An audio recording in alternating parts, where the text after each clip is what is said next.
Good evening, everybody. Welcome to another edition of Above the Rim.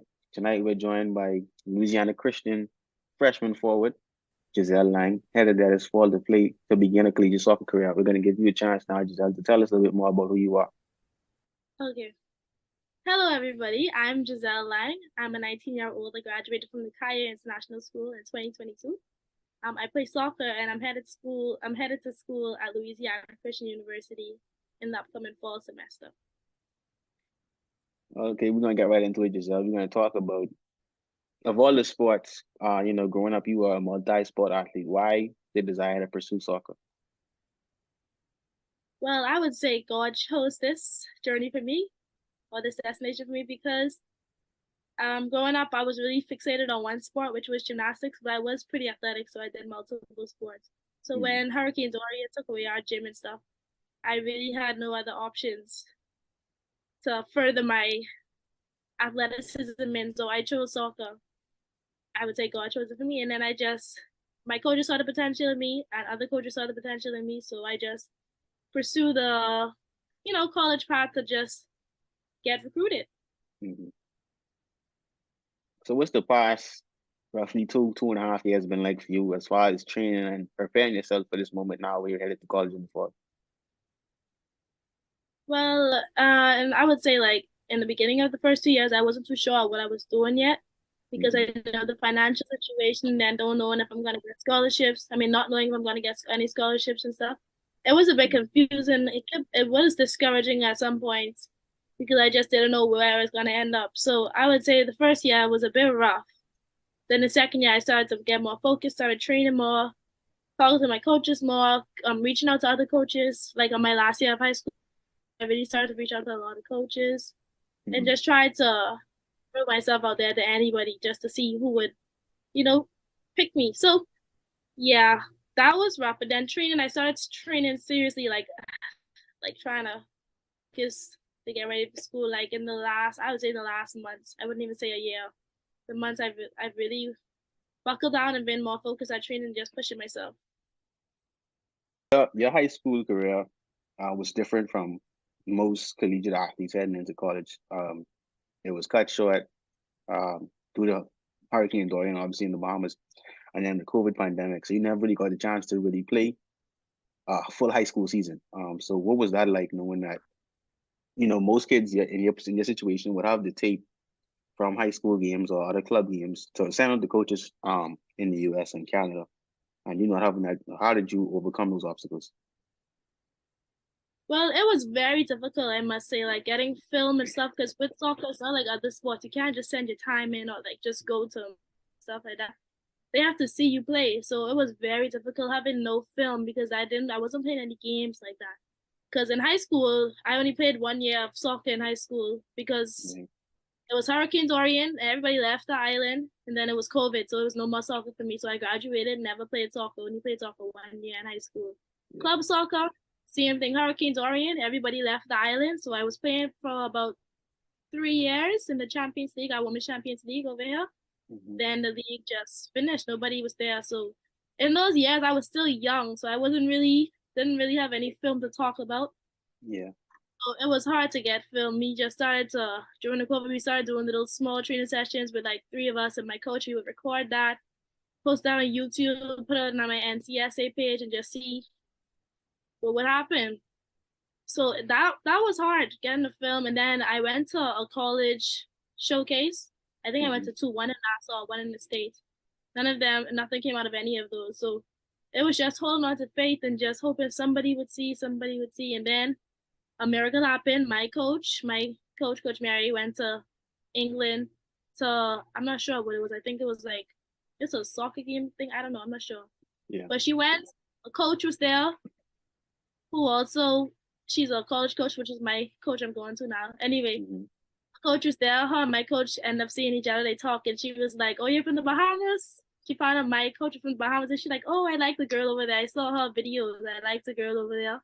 Yeah. And then my coach was like, "Oh, show me her name." And then they had to leave, so they left. They came back. But my now college coach came to her, and she showed her my name on the phone. They were all the way in England. Like, it was crazy. My coach just started crying, and she called me. She was like, "Giselle, coach I want to. Oh, I forgot a piece of the story. So basically, she my name, she was like, oh, she probably didn't. She was something I work with because I work with that coach, my coach, Hmm. like my Yeah. coach over here. I Yeah. work with her, so she was basically telling her, oh, I work. She works with me at my work, and then she's like, wow, crazy. And basically, she was like, she'll give me a full scholarship, and then I got the full scholarship. And then she came over here January, and I signed, and now I'm going to school. So it's very eye opening. I feel really blessed for this opportunity for it to happen that way. Like just for Hmm. it to fall in place just like that, like divine intervention. I feel it's Definitely. truly unbelievable. But you've had the chance, not only to represent your school for that 1 year, for that brief period, but to play for your club, but also to represent the Bahamas on multiple occasions. What was that like when you got the call that you got the chance to rep the Bahamas across your chest and represent the country? For me, it was a very problem, and I was very shocked to be honest because during the trials they came over. The coaches came over from Nassau. The first day I came, I played. The second day I caught COVID, so I couldn't play. And then the third day, but I still got COVID. But was also very like that was a hard. I was supposed to go to Jacksonville College to the college showcase, and we had already paid for everything. I was supposed to the next day, which is why I took a COVID test.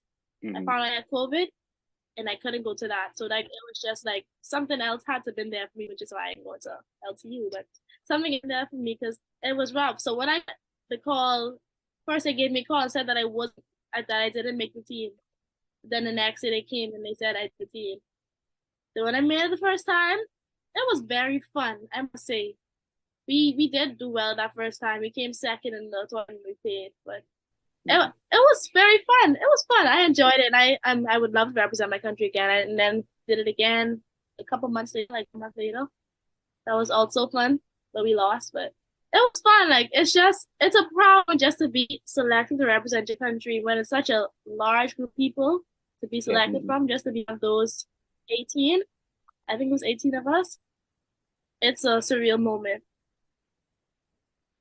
Let's talk about surreal moments for you. You've had a few in your playing career.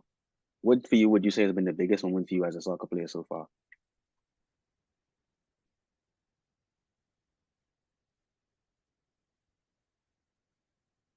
Um, the most surreal moment I think was getting the call for the scholarship that I got a full scholarship, and then finally signing the papers. I think that was just like soccer, like wow, the sport just gave me so much. Like when I signed those papers, I was like, wow, the sport just gave me 4 years of free education.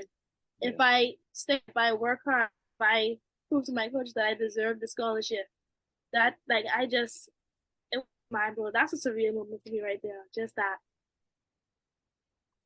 So what advice would you give to the other young ladies that now look up to you and truly aspire to be like you? What's your advice to them and then your situation?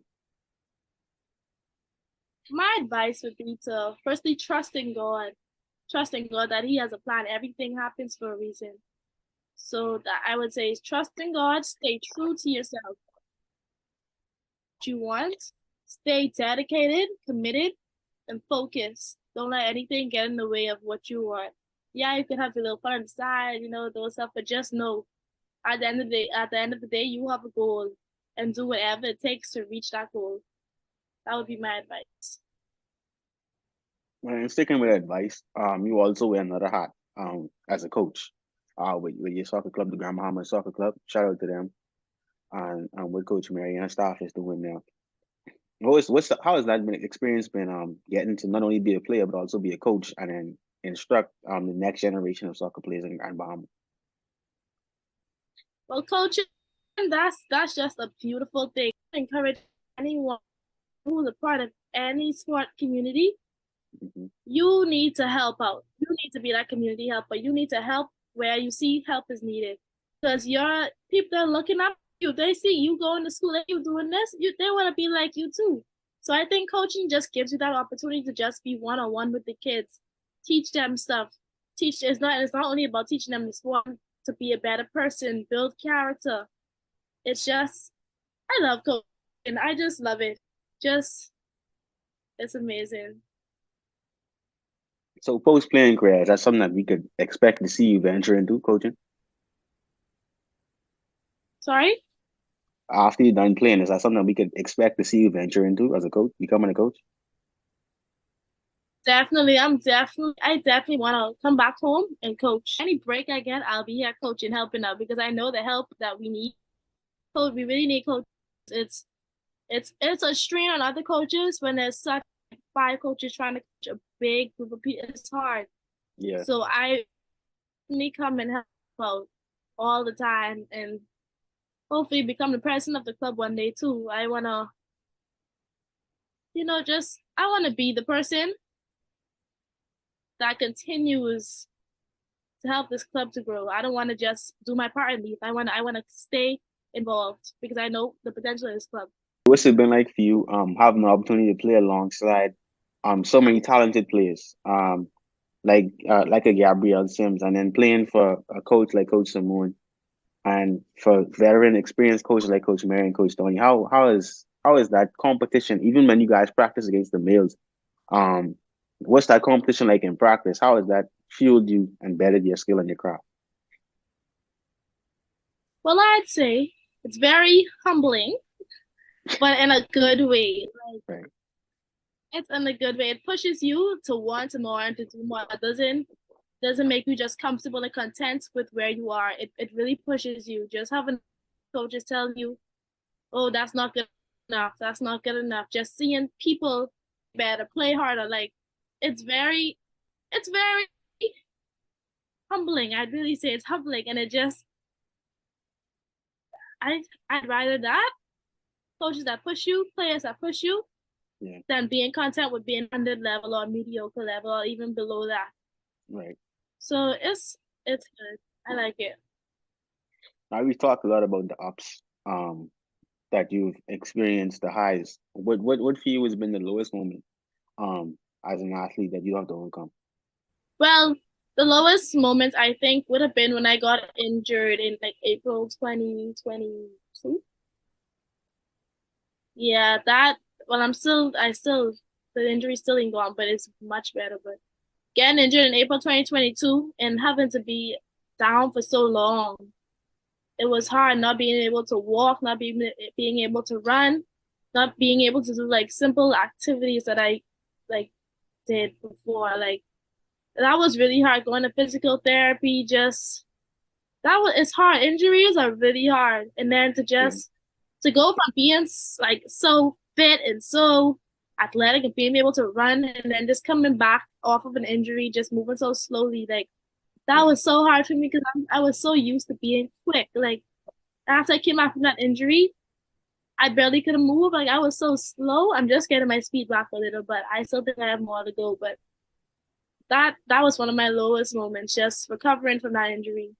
I think my knee injury. Sorry, I don't know why I didn't say I have a knee injury. I overstretched the ligaments around my knee, so I Mhm. wasn't able to bend my. I'm still not able to bend my knee completely. Like so, I wasn't able to bend my knee completely or even move it. And it would get really swollen if I did too much physical activity. My knee would blow up.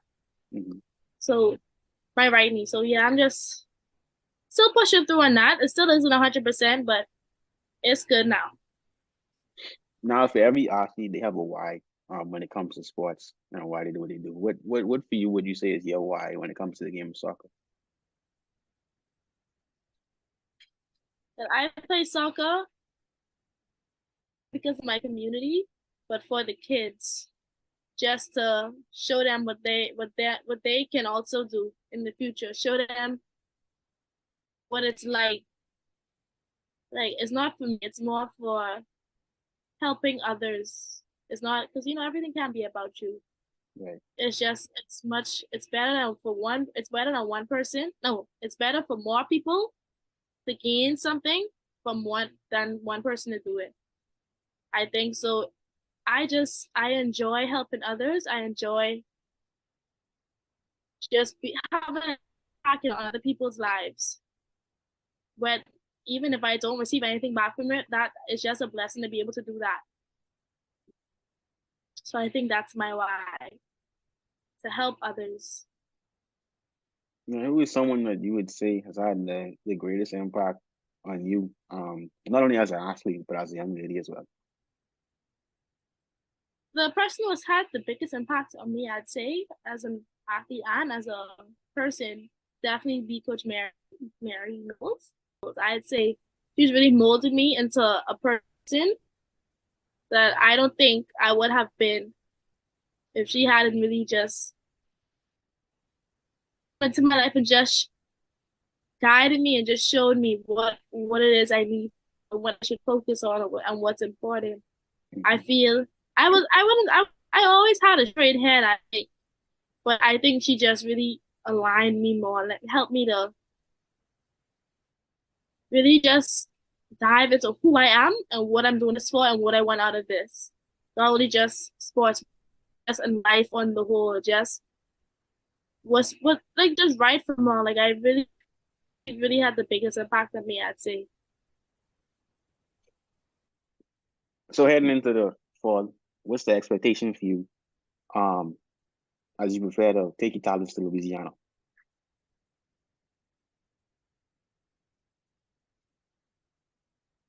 Well, my expectations coming into the semester, I expect to really be dying in fitness, like conditioning. Like I expect conditioning to be hard. Like I want to be hard because I want to get fit. I want to be able to fully play a game to at my max. Like I don't want to just play halfway. I want to be able to fully play a game, a full game, 45, 45.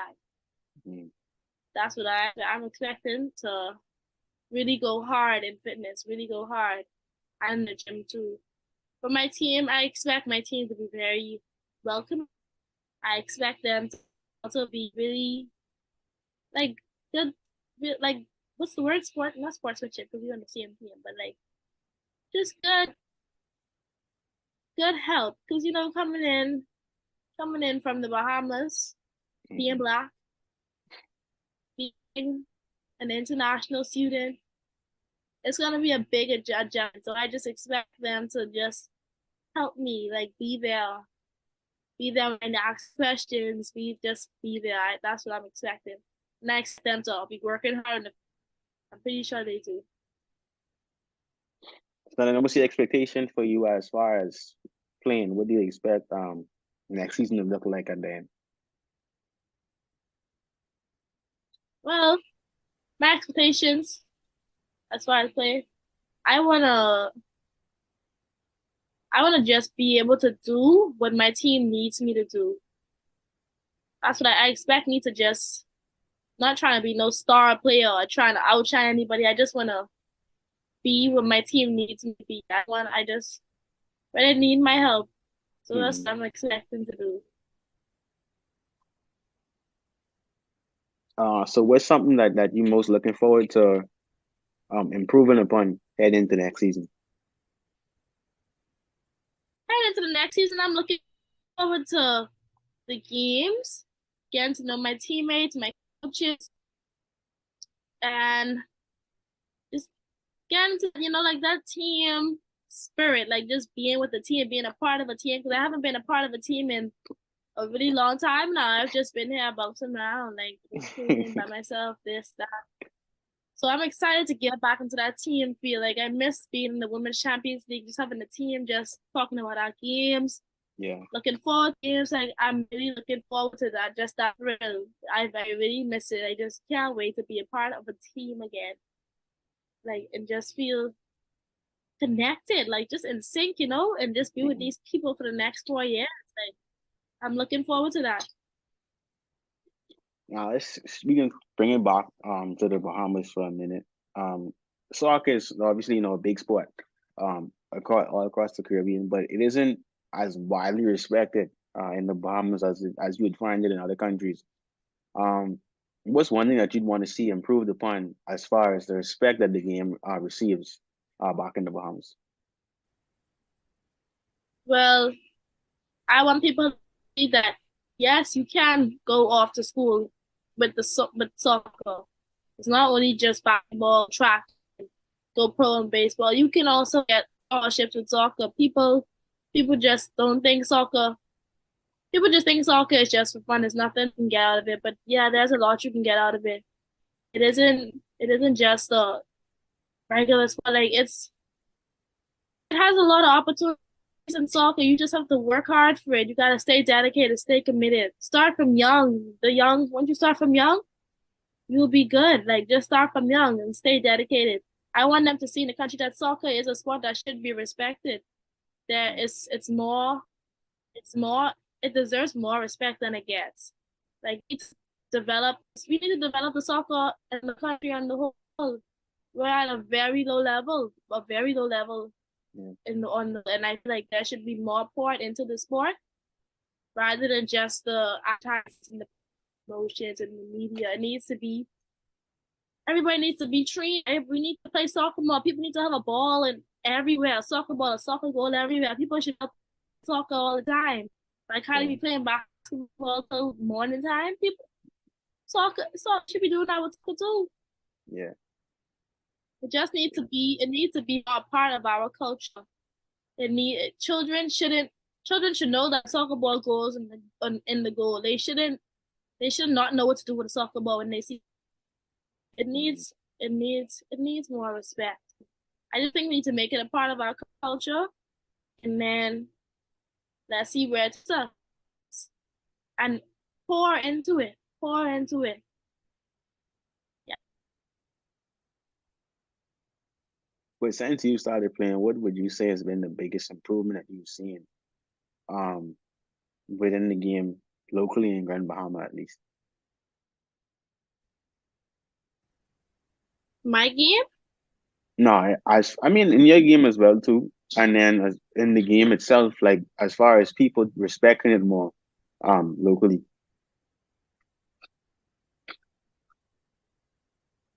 Well, I'd say there's definitely a bit of an increased interest in soccer when I feel like in the past few years we had a huge decline in women's soccer, especially girls soccer. Hmm. Like Dorian, so there's the interest, but it's still definitely there. And then the increase of people coming out and more consistently, larger numbers, so more people to work with, more people in our academy and stuff like that. It's the interest has definitely increased, but however, consistency and commitment still is a problem. Hmm. But it's a start. It's a start. I think we're on our way to where we want to be. So what's your vision for soccer? Um, as far as with the girls soccer program at the Grandmama Soccer Club, what do you how far do you want to see this thing go? Well, firstly, I like to see us on our own field, a nice Hmm. astroturf field. I want to see us on our own facilities, having our own facilities. I can see it happening once we continue to get more girls, continue to increase the interest, continue to have the girls get better to a level that matches people in the US. Like Hmm. that's the vision. I want us to be able to have teams come over to play against us go over to play against teams, just have that relationship just so it increases the level. Because we really need it's a low level. We really need help getting to that level that we want to be at. Hmm. So my vision is to see that. I want to see it where we're at the stage where everyone knows the Grandmama Soccer Club. Yeah. Oh, we should be like the representative of the Bahamas, to be honest. Just everybody coming over here to play Grandmama Soccer Club, and that where we can actually it can be competitive. It's not just Hmm. over here to beat us. It's competitive. It's Yeah. competition. It's not just an easy way, not easy. Like I want it to be competition. We just have to continue to go into the direction we're going now, and I can see it happening. Okay, we're gonna close it up right here. Um, but as always, before you wrap it up, the legacy question presents itself to every guest that we have on. How when the game is soccer, It's been completed for you, and you scored your last goal, and the whistle is blown for the final time. How do you want to be remembered by the game? I want to be remembered as the player who wasn't only good on the field, but good off of the field. I want to be remembered as the player who was a good person, who was always helpful, willing to give a hand, always there for somebody if they need something. Like I want to be remembered. Not I. It's really not only about the game. It's about me as a person. Mhm. I want to be able to be the person my teammates could depend on. Like I want to be remembered as that player that everyone could have said just was a team player. It wasn't all about her. It wasn't all about how much goals she scored. It wasn't all about being there. It was about helping where she needed to help. Mhm. That's what I want to be remembered for. Awesome. It's truly an inspiring story that you have. Um, and I'm sure that anybody that hears it is going to be inspired as well, like I was. We want to thank you so much for taking the time on your schedule to sit down with us and share with us your journey. We wish you nothing but success as you head to Louisiana Christian in the fall. We're expecting, yeah, even greater things coming from you this season and, of course, in the coming years. But until next time, keep flying above the rim and continue to put God first in everything that you do. We want to give you one more chance to say to close out right here, if you would like to. Okay, bye guys. Thank you. All right, everybody. Good night.